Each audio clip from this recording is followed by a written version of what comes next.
अजून मार्केटमध्ये काही कॉम्पिटिशन का दुसरे कोण आहे का, की फक्त आपणच हे करतोय?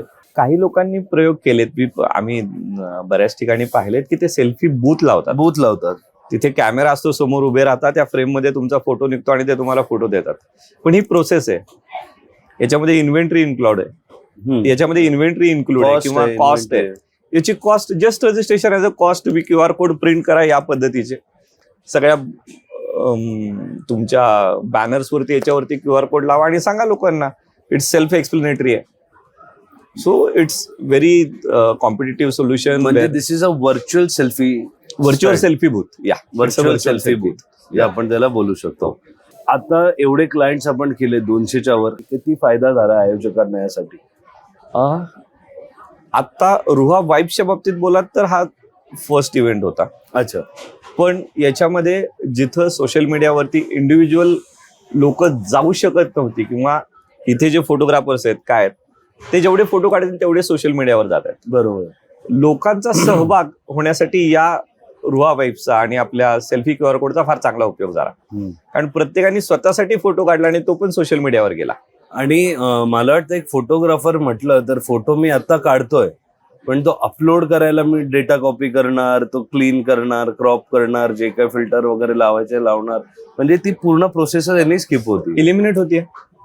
म्हणजे तुम्ही काढल्यानंतर फ्रेम चूज करा, तुम्हाला पाहिजे ती चूज करून just to share it, automatically तुम्ही तुमच्या व्हॉट्सअपच्या स्टेटसला ठेवा, तिथूनच इंस्टाग्राम उघडा. आम्ही त्याचे सगळे कनेक्ट लिहिलेत. Programmatically we made it so simple, you just click and post it. Okay. आणि जर मी एक इव्हेंट कंपनी आहे का, मी एक संस्था आहे जे इव्हेंटसाठी मला जर रुहा वाईब्सशी कनेक्ट करायचंय, तर वेबसाईट आणि कॉन्टॅक्ट नंबर वगैरे काही आहे, म्हणजे कुठे करू शकतो?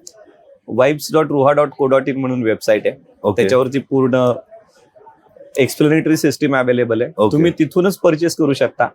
It's online purchase and you can use it. It's so simple. आणि कसं आहे, म्हणजे वन टाइम कॉस्ट आहे का नंबर ऑफ फोटोज वर कॉस्ट डिपेंडेंट आहे? नंबर ऑफ फोटोज वर नाहीये, हा इव्हेंट वरती, इव्हेंटच्या डेज वरती. अच्छा. आणि जर तुम्हाला हवे असेल की you want to take it for a year, तर तसेही प्लॅन्स अवेलेबल आहेत. मग तुम्ही तुमच्या इव्हेंटच्या वेगवेगळ्या इव्हेंट्स घेता, त्या प्रत्येक इव्हेंटसाठी तुम्ही कॉर्पोरेट पद्धतीने वापरू शकता ते. खूपच छान. आणि याला पूर्ण एक बॅकएंड आहे ज्याला तुम्ही लॉग इन करू शकता, पूर्ण अनालिटिक्स करू शकता. त्याचं पूर्ण अनालिटिक्स अवेलेबल आहे. आवरली काय पद्धतीने लोकांनी सेल्फी काढल्यात, काय केलंय, कुठली लोक काढतायत, कुठली फ्रेम सर्वात जास्त यूज झालेली आहे, या गोष्टी याच्यामध्ये सगळ्या अनालाइज करून झालेल्या आहेत.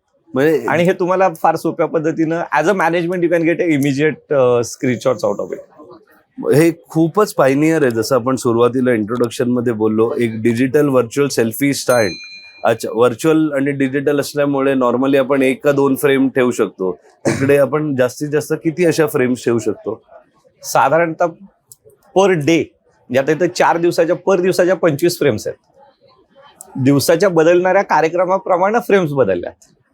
आणि ते इतकं इझी आहे की मला हवी ती फ्रेम मी बॅकएंडने अपलोड केली. हो, आणि झालं. त्याच्याचबरोबर तुम्ही त्याचे टॅग्स अपडेट करू शकता, म्हणजे हॅशटॅग अपडेट करू शकतो, डिस्क्रिप्शन ऍड करू शकतो. So when you take a photo and post it, it post with the name and description, सगळं.